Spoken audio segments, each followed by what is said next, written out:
The NCAA basketball tournament officially underway. It ranks right up there with the Super Bowl as the biggest betting event of the year. But Cavaliers head coach J.B. Bickerstaff says the madness is already underway when it comes to sports betting as a whole.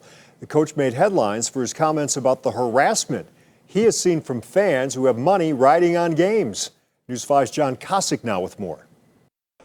As an NBA coach, J.B. Bickerstaff is used to making headlines that are tied to his team's play on the court. But on this day, he's in the news tied to his comments on sports betting. In a pregame news conference Wednesday, Bickerstaff saying the harassment by sports bettors has gone too far. I personally have had my own instances with some of the sports gamblers where, they got my telephone number and were sending me, crazy messages about, where I live and my kids and all that stuff. So it is a dangerous game. He said he's pulled starters from a game with a sizable lead, a normal coaching move, only to be yelled at by some fans in the stands who are concerned that without them in the game, they won't cover the spread. It brings added pressure. It brings, a distraction to the game that can be difficult for players, coaches, referees. That pressure surfacing last year in Ohio in the very first weeks of sports betting.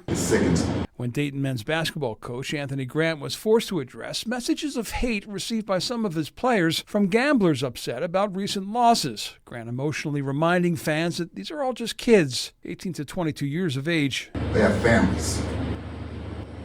They don't deserve that. Ohio took the immediate step of passing legislation last year, giving the Casino Control Commission the authority to ban gamblers who make threats. And just last month, Governor Mike DeWine teamed up with the NCAA to convince the commission to eliminate prop bets on college players in an effort to reduce the pressure on them, moves that other states are now following. Ohio has actually proven itself to be a bit of a trendsetter when it comes to the regulation of sports betting, even though it's a relatively new entrant. The Casino Control Commission has shown itself to be not afraid to take action if it feels like it needs to. The NCAA, meanwhile, just this week launching their Draw the Line campaign aimed at educating college students about addiction and harassment after their own research found that 1 in 3 D1 athletes have received threats. Bickerstaff, meanwhile, says the line between gambling and the game has never been closer, and he says he understands what some fans may have riding on a bet that's impacted by the people standing right in front of them. A lot of times the people who are gambling, like this money, pays their light bill or pays their rent.